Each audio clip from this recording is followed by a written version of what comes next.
Reading and reviewing the Amazon Original Stories Good Intentions collection for Mother's Day. This collection's tagline is Unforgettable Stories of Motherly Love. And as it has nothing to do with my general genres of preference like fantasy, science fiction, horror, something else speculative, or even like a thriller element, maybe this particular video was doomed from the start. All of these short stories are in my least favorite genres, with historical fiction generally being something that I consider boring, and literary fiction being something that I personally perceive as pretentious. No offense to anyone who reads either of those genres, you are 100% valid. I want you to like what you like. The covers are really cool. They had brought me to this collection on several occasions, and in particular, I thought it could be a fun project to sort of like do and release a little before Mother's Day as sort of like a get you in the mood, parent-child relationship, warm fuzzy feelings kind of moment. And spoiler alert, I think that also set this project up for failure because I usually have a lot of critiques of how the mother-daughter relationship are portrayed fictionally. Less so with a father-son relationship or like a parent-child relationship, but the mother-daughter relationship specifically. I feel like there are dynamics at play there that only get viewed through one lens, and it is never fair to both parties and is often lopsided in favor of like the adult person. Starting with The Magician by Rebecca Serle. So you know when you were in elementary school and Mother's Day was coming up and your teacher used that as an opportunity for a writing exercise and she made you write an essay about how much you love your mother, and you as a child are kind of like panicking because you want it to be really good and deep and profound and you want it to like appropriately and authentically get that connection, but maybe you're not like all hearts and rainbows all the time with your mother. Maybe you just had an argument with your mother. Maybe you are super lovey-dovey, but because you've been put on the spot right now, you can't think of like a great anecdote for it. So you end up writing something that's very middling and quite generic and full of like all of that insecurity of expressing that bond instead of the actual emotion of what that bond is. Well, congratulations, your grade school essay is this book. To be fair to Serle, the writing is a little bit better here than I or probably most people could manage in their elementary school writing, but it does have a very, you were assigned this as a school essay and you need to pass fail on it. And probably that you have like the extra pressure of knowing that this assignment is the one they're going to showcase at like parent night when everyone goes around and looks at their kids' stuff and like congratulates each other on having such a smart, creative kid. You know, so no pressure at all, totally about how you feel and finding true, authentic meaning. Like those essays, there's no beginning, middle, or end here, so I don't know that I would really consider this a story. I think the characters themselves are just bad at communication or self-expression. I also think that all of the characters are very selfish, starting with our main character, but even her mother to a certain extent is pretty selfish in the way that she like handles certain situations or sort of springs things on her daughter. And looming in the background of this is that it's currently 2019, this woman's pregnant and in the middle of someone doing contract renovations on their home, and 2020 is right around the corner. So I can't help but being really nervous. Like I am personally hoping for her that she delivers that baby in 2019 and not 2020 when hospitals kind of like seclude everyone and there's risk for going in there that you might catch COVID. I'm really concerned about her contracting situation because it is a stereotype like in the northeastern area, which includes New York City, that you get a contractor and then they never end up doing any work and they keep dragging it out and you keep paying them and they never even come to your site or give you any materials. That was all before 2020 when all the materials shortages happened. So I'm like, girl, if you think it's bad right now, just wait a few months if you don't hurry up and get this done. And all of this is like really superfluous detail, but honestly, it just sets a very different tone than I think this author intended, and it is very stressful for me. This was something the author 100% could have avoided. They could have said it in 2018 or 2017, and then I wouldn't have had the looming specter of 2020 over these specific events. And it's not like she didn't know, because this book is published in 2023. So she lived through 2020, wrote this, and set it in 2019, like for God knows what reason. So the theme of the collection is unforgettable stories of motherly love. I don't know that we see motherly love between this daughter and mother. Like, yes, the daughter sort of like both idolizes and fears her mother, and she's feeling all kinds of things part partially because she is pregnant and coming into like her own state of motherhood within a few months. So there's definitely opportunity for unforgettable motherly love, but instead it feels like very cut adrift. Like she is both in awe of and afraid of the relationship she has with her mother. Like she isn't a human being all on her own without the context of her mother, and specifically of her mother being a magician and performing this show weekly, which is like a lot put on that mother to maintain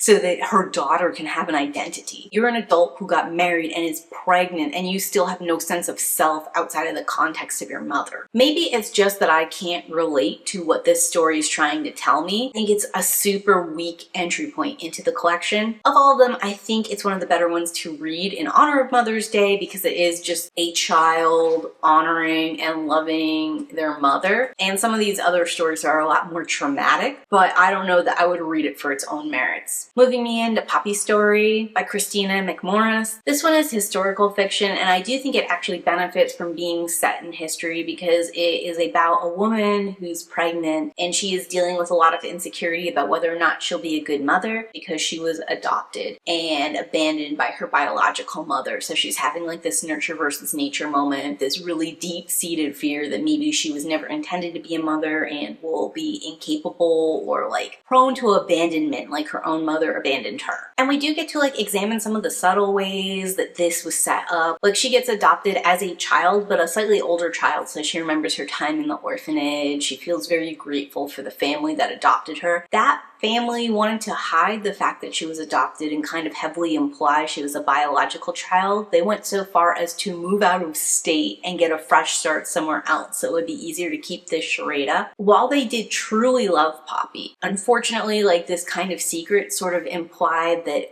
her being adopted was shameful and like she needed to be ashamed as a person, like some kind of personal moral failing left her in this situation to start with. And it's an idea that's persisted in her adulthood, so much so that even her own husband doesn't know that she was adopted. And you'd think like this would be the opportunity for her to confront her adopted mother about this, for them to kind of like talk it out, and maybe for this adoptive mother to reassure her, but unfortunately she's passed away a while ago. Poppy has other options though, because she did track down her biological mother and kind of sort of knows where she is and that she's living close to where they moved. She's never reached out before because the official story was that she was abandoned by this woman in an alley and she doesn't want to meet someone who would do that to her as a baby. But she feels like this extra push to go and meet this woman and really confront this and find out all of the nitty-gritty details now that she is about to be a mother too. And when she goes there, she finds out that her biological mother has dementia and really doesn't remember much of anything. She has these lucid moments where she tells Poppy two very different stories about abandoning a child, aka her. Both of them are different from each other and also very different from the story that the orphanage has pitched, which the orphanage might have given such a pitiful, terrible story specifically to make her more adoptable. So she has reasons to disbelieve all three of these stories. She doesn't know if she was wanted but the state took her away because her mom was poor, if a series of unfortunate events led to this, if her mom just threw her out like garbage. It's all kind of up in the air, and this is where like a really close female friend of Poppy's comes in and talks to her and like breaks down some stuff and like encourages her to go talk to her husband. The conversation between her and her husband is really good. All of it is just building these really great individual moments, these deep, connective, personal relationships, and it's letting Poppy explore these feelings and fears that I think to some extent adopted children might feel now, although hopefully it's lesser because some of the mores that are happening in this historical time period happen less frequently now, but it lets us fully explore that feeling or that moment because we're in this historic context. There were some things because of this historic element I was like pushing back on too. Like I wasn't 100% sure where we were going when we opened this story up, Poppy being depressed about her pregnancy, and I was really worried we were going to do some kind of postpartum depression or some kind of like forced into motherhood sort of story, which I had no idea how that was going to connect to the theme, but I was thinking like, oh no, please do not say like she holds the kid and all that stuff like washes away. So when it turned into like this more sort of like slow revelation, deep relationship moment, I really liked it. And I think think the story delivers on unforgettable stories of motherly love. We have the adopted mother and how much she loved and cared for Poppy. We have the potential that maybe even the biological mother really loved Poppy, recognized her inability to take care of that child and gave her up. And then we have Poppy's actual story as someone becoming a mother and her loving her child enough, wanting to be a good mother strongly enough that she seeks out these truths and these people she's sort of been avoiding her whole life. I think it's a super powerful story. It's got a great little wrapper, very quick read. It's not my favorite of the collection, but of all of them, I think this is the one that lands on like that balance of upbeat and like consumable as well as deep. Moving me into Deluge by Charmaine Wilkerson. I think this is a phenomenal story. The basic premise here is this woman who's 40 is helping her stepfather clean out her mother's things about a year after her mother has passed when she stumbles across some old photos and documents that she was told were destroyed in a flood, but they weren't. And then on top of that, there are no photos or mementos of her found in this documentation. So she confronts her stepfather about it and things unfold from here. I am going to talk about it, but you should know major spoilers. And I think the continued reveal of this information and the way it hits her, like also it being revealed to the reader at the same time and hitting you and you thinking like what you would do or how you would think or feel about things versus how she's reacting, has some intrigue and pull that you'll be missing if you get spoiled before going in to read it. But now, full spoilers. We come to find out that she is not biologically her mother's child, which I guess we could have all assumed based off this info. And she was in a flood. Her mother did save her life in this flood, but it was in a whole different state and town than the flood that her mother sighted. And she was not her mother's child before this flood happens, and it's not like she was like even sort of related or friends with her parents. What we come to find out had happened is this woman had been a very poor child that no one was really watching. Her mother had been taking her home occasionally to feed her. This was one of the many times she planned to take the child, feed her, or maybe even complain to some authorities this time because she feels like this child's being neglected. But while that's happening, the flood comes in and she sees the water rushing in and she gets the kid in the car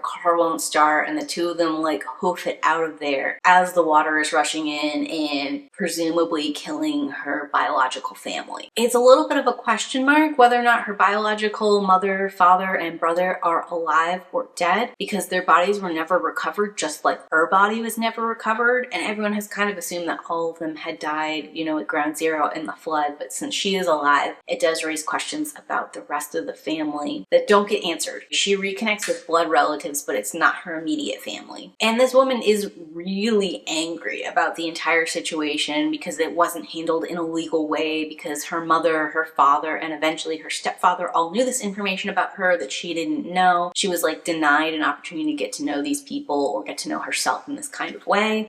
She gets police involved in it. Her stepfather ends up going to prison for like a year, even though he wasn't originally involved in this situation. When he found the information out and didn't report it, then he like was aiding kidnappers. There's this whole big loop because she is a 40-year-old woman who has her own children, and apparently she had like a miscarriage and she thinks about that child. She's trying to reconcile all of the better opportunities her family was able to give her when she probably would have been in abject poverty if her family had survived, or like who even knows what would have happened if she had survived and they had not. Like she'd just be in the foster system or adoptive care. But at the same time, woman took her from her family, and she has these memory flashbacks that keep happening of this water, of this time that her mother was taking her before she was her mother. So this story is asking a lot of deep questions about motherly love. Like in this case, was this act an outcropping of motherly love? And if it was the wrong thing to do for the right reasons, how do we perceive everything that happened afterwards? And who's to say that it was necessarily the wrong thing to do? Like if we're judging things just by the outcome,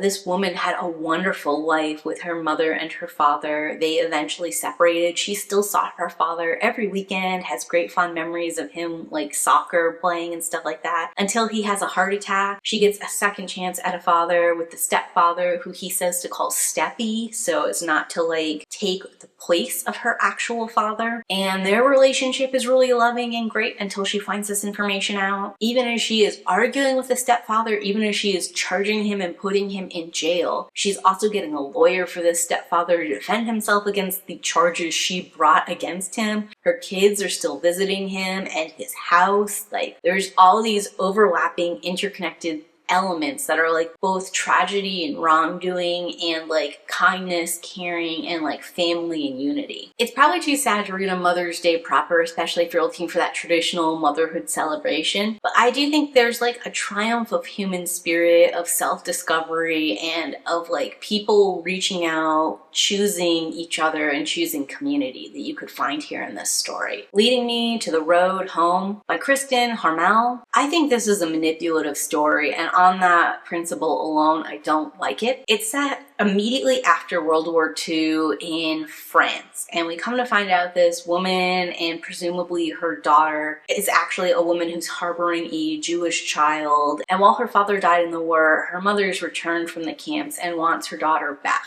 And then it's like this heart-wrenching story of after living with this child for 3 years, adopting them, having this child sort of like replace her lost son's position in her heart because her son had died in the war. Like, now she has to bring this child back to her original mother and let her go and all of that kind of stuff. I don't like it because it did feel very self-centered on the mother, like how she feels about her sacrifice and all of that kind of stuff. But it doesn't really focus about like the Jewish mom who had to give away her kid, who went and survived the camps while she watched her husband die and now is back, like barely alive, still trying to recover from her time there and wants her child. It's also not really focused on the child per se. Like, we get a little insight because she was a 3-year-old when she came to them and she's leaving as a 5 or 6-year-old. But she does have some memories from her time in Paris, and she seems to recognize her biological mother when they're face to face. So it looks like they're going to have a relationship and a reconnective moment, you know, but we don't really explore that. We also don't explore what it was like for her to be dropped off with strangers, for her to grow to love these people, for her to believe this woman is her mother, or like her new mother as her old mother is passed, and then I suddenly find out her mother's alive and she's going back to her. Like, I know the kid is 5, so maybe she doesn't have the emotional capacity for all of that, or the author didn't feel that they had the capacity to write that kind of perspective. But I just think if we're talking about unforgettable stories of motherly love, we should be centering the mother and the child. It is a short story, maybe it's too much for all of that, but this woman's life goes downhill fast after she gives this child back to her biological mother, because she's again faced to deal with the fact that her own child died in the war, and like she's stuck on this farm with her husband and they're both just sad forever, I guess. We get kind of like a deus ex machina at the end where this dude tells her to sit and stare in the direction of the sunrise for an entire day. Somehow this changes her mindset, and then magically on top of that, when she's like mentally settled everything, her son comes back from the war and is healthy and fine. The situation certainly fits the prompt of unforgettable motherly love, but as far as like its execution goes, with like this forced saccharine happy ending when you've been like tear jerking me around, and intentionally taking one of the worst moments in history and setting it up for like this awful dark doom and gloom extreme situation kind of deal, I did not care for any of that. I really resented having to read this book, and I will not be reading any more Kristin Harmel like ever again just based off of this. Next is Mother Country by Etaf. This is the best thing in the collection. I loved it. It is worlds, nation states better than anything else that's here. It does do a couple things that are like hitting soft spots for me. For starters, it's kind of written in an epistolary style because it is a letter our narrator is writing to her mother, and it's also using second person narration from time to time because it's treating us, the reader, like we're the mother. So it'll say things like, you said this, you did that, I have been thinking of the relationship of you and I since blah blah blah time. And I love second person narration. I love when they sort of like get the reader involved in what's going on, even if it's projecting the reader into the position of mother for this particular daughter. And I think the generational gap between this mother and daughter, between like this more traditional lifestyle and like a more Americanized lifestyle,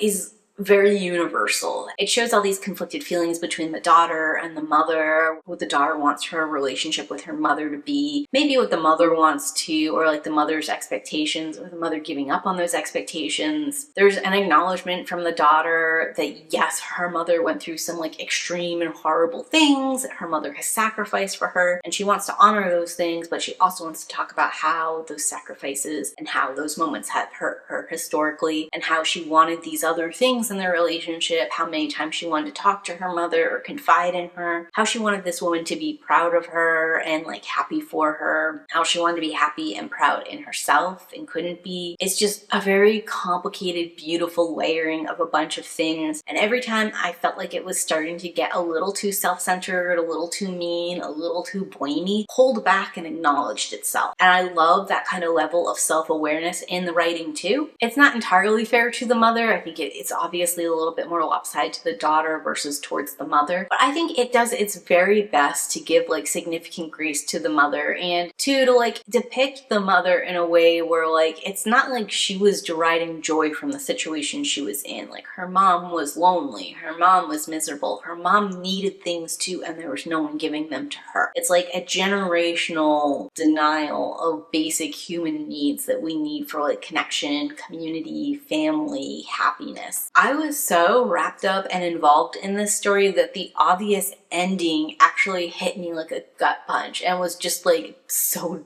destroying for me when we got there. Now, I don't know if this is a great one for you to read on Mother's Day. This one's for the daughters. Beautiful and deep and compelling and just like on another level. As far as the tagline here, Unforgettable Stories of Motherly Love, there is this moment where the daughter comes to the mother and tells her that she cannot live the life that's sort of been prescribed to her, and she is gonna divorce her husband and step away from this life and kind of like find her own way, find herself, figure out how to love herself and do better for herself as well as her children. And the mother rises to the occasion in shocking fashion given how we've seen her to this point, where she opens up, she admits that she considered doing the same thing herself. She talks about what she would have done if she had left her father. She talks about how this is like a super hard road, but if her daughter thinks this is the right thing to do for herself and for her family, she should do it. She even says that she is going to stand with the daughter as this gets presented, which is something that she backtracks on once like the father is there, because he gets really angry and she's just so cowed by him that this sort of like drives a rift and becomes the last time she sees the mother. But the fact that they had this authentic, genuine moment, this connective bit, is so heartening, so warming, that even someone who was so battered and worn down could step up in this moment. And I think it's something the daughter needed so much. I was just really happy for her that she got it, even if it was for a little bit. And then if we're talking about like the daughter who's writing the letter, she's also a mother of 2 children. And one of the main reasons that she is trying to like be happy and do better is because she sees how much her unhappiness is hurting her daughter. And it's like a continued cycle. The same way her mother's unhappiness was hurting her, now she is gifting that onto her daughter, and she doesn't want to do that anymore. And it's really the fact that she has this daughter, she sees the hurt and disappointment in her own daughter's eyes, that's like the catalyst. Next is going to be Days Before Us by Sejal, Bandani. I didn't relate to this one or get this one like at all. I don't understand the motivation of it. I don't understand the conflict or the problem. I think I am just too different, like both in experience and personality wise, to understand what's going on in the heads of either of the 3, I guess 4 characters involved. And I don't know that this even qualifies as unforgettable motherly love. Originally, they were like a family unit. The father announced one day that he was leaving them for his secretary, and they like basically never see him again. And the mother falls into this drunk depression sort of situation, which the daughter tries to ride out. She tries to help her mother, all of that kind of stuff. She begs her mom to stop drinking, to get a job, to pull it together. She offers to support her mother on her own like part-time high school job if the mom will stop drinking, and the mom just doesn't. And because of that, she walks out one day and never comes back. Both addiction and depression are a difficult thing, but it is pretty hard to look at what happened between the mother and daughter here and see anything except for the mother failing the daughter, the mother not loving the daughter enough, prioritizing her husband's love, the loss of her husband over what she has here,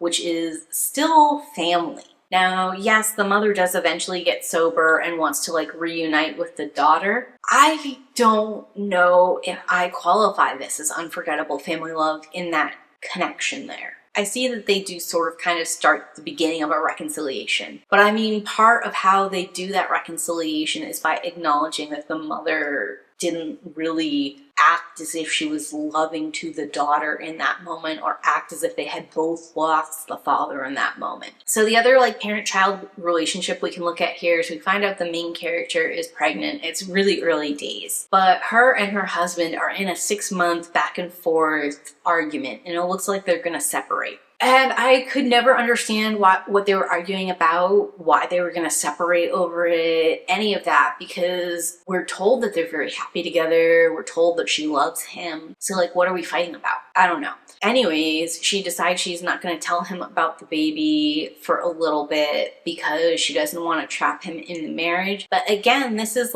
not about the baby. I think they tried to frame some aspect of it this is what is best for the child, is for me to let this relationship go instead of trying to hold on to him with the baby. The pregnancy was a surprise. It's not like she was trying to baby trap him. And he wants kids. Even if they decide not to stay together, him making decisions about what they should do next should be fully informed of the fact that there will be a kid in the mix. I would think that going to therapy would be the way for them to go. It seems like they're pretty well off and could afford to. Even if at the end of the counseling or midway through the counseling we decide that we couldn't be a couple anymore, at least we would then counsel our way through a amicable divorce and figure out what co-parenting looked like. Also, this main character needs therapy, period. She has a lot of things she hasn't fully processed, realized, or acknowledged. I don't know, I didn't like this story. I don't think it fit with the rest of the collection. I don't understand it at all. I'd love to hear from someone who liked it, and maybe they could explain it to me, but I just could not relate. Which brings me to the last book in the collection, A Planned Occasion by Angie Kim. I really love this one. I thought it was so sweet. We're getting a woman at the end of her life, and she is reflecting on things before she gets put into a nursing home because she can't really be alone taking care of herself anymore, or at least her kids don't think she can be. Sort of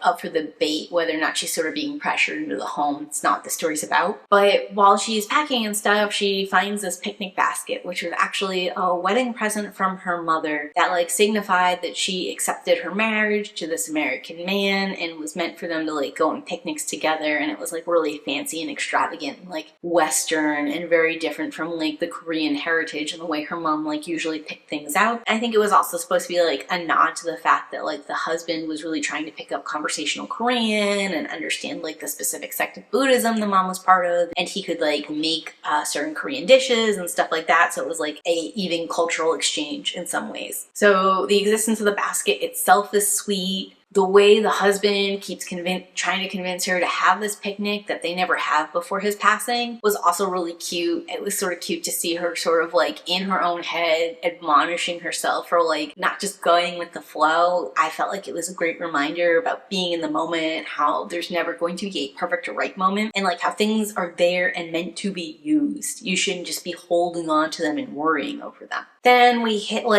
probably the most jagged part in this couple's marriage, where she has a stillborn birth of their first child, and unfortunately while she's mourning, while she's heavy in her feelings, she goes to talk to her husband about some of the preparations, thinking there's going to be a memorial service and all this other stuff, and overhears the husband telling his mother not to come down. It was just a miscarriage. It's not that big a deal. And that hits her like a 10-pound bag of bricks. And I don't think the two of them ever really deal with this or reconcile over it. The husband attempts to explain himself. He attempts to make things right a little bit later on, but she will not let him. Then a few years down the line, at the successful birth of their first child, he tries to bring it up again. And that's a really rough time to bring that up right after the birth of a first child. I know he didn't want to leave things unsaid, but it just was not the right time, and he never tries again. In finding this picnic, in deciding to go on a picnic with her late husband's ashes before she goes to the nursing home so that she can at least have used the basket once, she finds out that one of the things he was trying to do is like organize a private memorial between the two of them for their lost child. And like he had gone back and gotten the ashes from the hospital after she was really upset and sort of like made some rash decisions. He'd held on to like the rattle and the baby blanket, just having like this perfectly preserved moments like decades down the line, even after he had passed. It was like a very emotional revelation and like an emotional moment for her. I felt like it was really cathartic. While I think this story is mostly about the husband-wife dynamic, their relationship, and their family as a whole, there is obviously an element of motherly love imbued in the whole thing because she's like sort of anticipating what her two living children will think of when they find out about her going for this picnic. She's like excited to go meet them. You know, her overwhelming feeling of emotions about the loss of this first child and seeing how thoughtful he was, like trying to be in that moment even though she wouldn't let him. Getting this close on this chapter now. All that felt really like powerful and quite moving within this little collection. And that's all the stories about motherly love in this Good Intentions collection. What do you think?